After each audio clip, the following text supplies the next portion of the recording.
بسم اللہ الرحمن الرحیم وعن انس رضی اللہ تعالی عنہ قال قال رسول اللہ صلی اللہ علیہ وسلم تسحروا فإن السحور برکۃ۔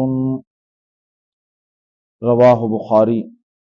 حضور نبی کریم صلی اللہ علیہ وسلم کا ارشاد مبارک ہے کہ سحری کیا کرو، سحری کے اندر بہت برکت ہے۔ حضرت انس رضی اللہ تعالی عنہ روایت فرماتے ہیں کہ نبی علیہ الصلوۃ والسلام نے ہمیں فرمایا کہ سحری کیا کرو، سحری کے اندر بہت برکت ہوا کرتی ہے۔ یعنی سحری کرنے والا انسان برکت سمیٹنے اور برکت حاصل کرنے اللہ تبارک و تعالی نے اس کو ایک طریقہ دیا ہے، ایک راستہ دیا ہے۔ تو ہمیں سحری کا خصوصی اہتمام کرنا چاہیے۔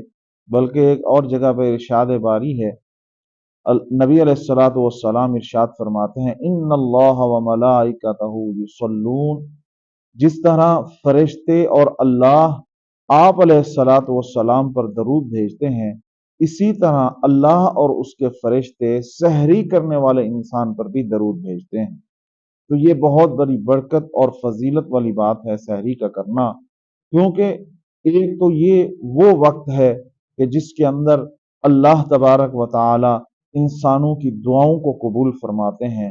دعاؤں کی قبولیت کا گھڑی جو دعاؤں کی قبولیت والی ہے وہ یہی سحور کا وقت ہوا کرتا ہے کہ اللہ تبارک و تعالی مومن بندے کی خاص اس وقت کے اندر دعا کو قبول فرماتے ہیں۔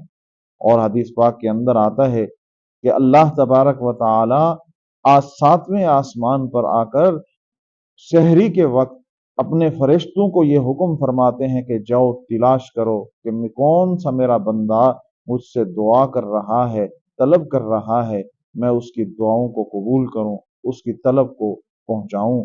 تو یہ بڑا برکت اور رحمت والا وقت ہے۔